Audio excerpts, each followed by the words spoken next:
એક જગ્યાએ એક રેલવે પ્લેટફોર્મ પર 3 વડીલ ભેગા થઈ ગયા. હવે વડીલો બેઠા હોય મોટા ભાગે, ત્રણેય ટ્રેનને કંઈક વાર હશે, નોખા ગામથી આવતા હતા એ લોકો.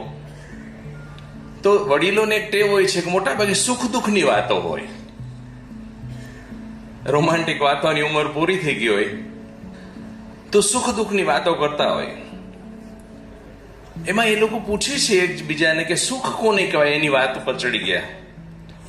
તો દરેકે પોતપોતાની વાત રજૂ કરી. પહેલો માણસે કીધું કે સુખ કોને કહેવાય, કે થોડું ઘણું પલ્લીને બહારથી આવ્યા હો, કોરા થાવ, સાંજે સુવા પડો, કે બપોરે આવ્યા હોય તો બપોરે સુવા પડો, અને યુવાન દીકરો ચૂપચાપ આવીને તમારા પગ ધીમે ધીમે દબાવી દે અને તમને ઊંઘ આવી જાય, એના જેવું સુખ એક એની.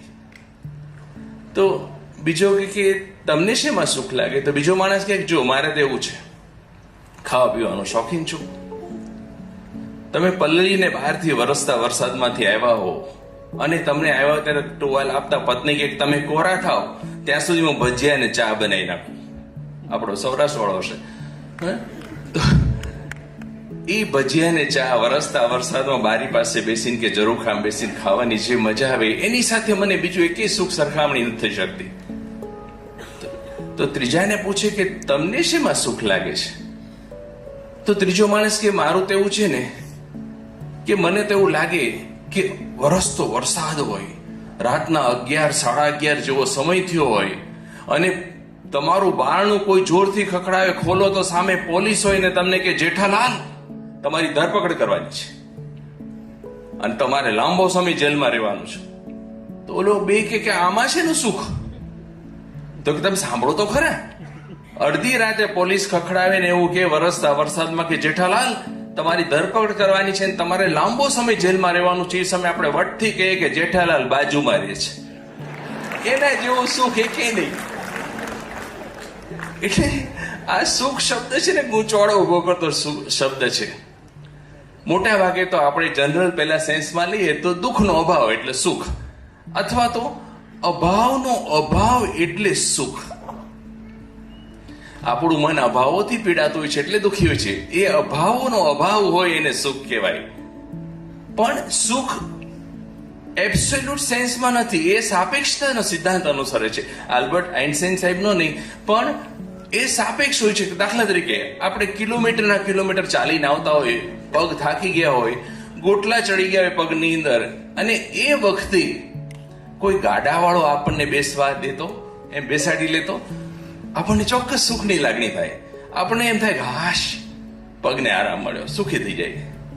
એની સામે જો આપણે મર્સિડીઝ બેન્ઝ કેવી આધુનિક કાર લઈને જતા હોય ને એનું ટ્રાન્સમિશન ખરાબ થાય, રસ્તામાં મૂકી દેવી પડે અને પછી ગાડામાં બેસવું પડે, તો એક જ પરિસ્થિતિ છે પણ એકમાં સુખનો અનુભવ થાય છે, બીજામાં દુઃખનો અનુભવ થાય છે. એટલે આપણે પરિસ્થિતિ બેના સંદર્ભમાં જ સુખને મૂલવતા હોય છીએ. 1981ની સાલમાં હું વડોદરાથી ભાવનગર જતો હતો, અમરગઢ મારા ગામ જતો હતો. ડિસેમ્બરનો મહિનો, સખતની ઠંડી, અને ભાલમાંથી બસ પસાર થાય, તારાપુરથી શરૂ થાય છેક વલભીપુર સુધી બધો રેતીનો પ્રદેશ, બહુ ઠંડી વધારે લાગે. ત્યારે અમારી આર્થિક પરિસ્થિતિ એટલી સારી હતી કે મારી પાસે એક જ જોડ કપડા હતા અને સ્વેટરનું તો નામ જ ન લેવાય. સ્વેટર તો સપનું ન આવ્યું, MBBS થઈ ગયા ત્યાં સુધી સ્વેટરનું સપનું જ શક્ય નહોતું. ત્યારે વડોદરાથી નીકળતા મેં મારા શર્ટમાં ને પેન્ટમાં છાપા ભરાવેલા. છાપાનું એક કોઈ ક્યારેક સાંભળ્યું છે તો ખબર હશે કે છાપા તમને ઠંડી સામે રક્ષણ આપી શકે. અવાહક હોવાને લીધે તમારી ગરમી શરીર સાથે સચવાઈ રહે. રાતના 1:30 વાગે મેં જોયું હતું કે મારીથી આગળ 3 સીટ આગળ એક યુવાન, મારી જેટલી જ ઉંમર હશે કદાચ એ સમયે, હું 18-19 વર્ષનો હતો, એવડો જ એક યુવાન હતો, ટાઢથી ધ્રુજતો હતો, એની દાઢીનો દાંતનો અવાજ આવતો હતો. એ વખતે મને છાપા મારી પાસે હોવાથી વધારે સુખનું અનુભવ થયો હતો. મને એવું લાગ્યું હતું કે હું એનાથી વધારે સુખી છું. એટલે સુખ સાપેક્ષ છે. સુખ સાપેક્ષ છે. તમે કઈ પરિસ્થિતિને એને મૂલવો છો એની પર આધાર રાખે છે. એક માણસ હતો, એને એના દીકરો 10મું ભણતો હતો. 1.5 મહિના પહેલા 10માની પરીક્ષા આપેલી, અને એક સવારે એ માણસ નીકળ્યો તો એના દીકરાનો રૂમ ખુલ્લો જોયો. હવે જોજો કે આ ઉંમરના છોકરાઓ રૂમ ભાગ્યે જ ખુલ્લા રાખે. 10, 11, 12 કોલેજ વાળા રૂમ પોતાના જલ્દી મા બાપને ન આવવા દે. રૂમ ખુલ્લો, એકદમ વ્યવસ્થિત. જો યુવાન દીકરાનો રૂમ વ્યવસ્થિત હોય ને કાંઈ ને કાંઈક જોતું હોય ને કાંઈક લોચો હોય, એકદમ વ્યવસ્થિત રૂમ, સફેદ ઓછાળ પાથરેલો. એટલે બાપને નવાઈ લાગી મારો બેટો કોઈ દિવસ આ વ્યવસ્થિત ન રહે, એટલું બધું આડોળું પડ્યું હોય તો આજે કેમ વ્યવસ્થિત છે? એટલે બાપ અંદર ગયો તો જોયું તેના ઓશિકા પર એક લાલ રંગનું કવર પડ્યું હતું.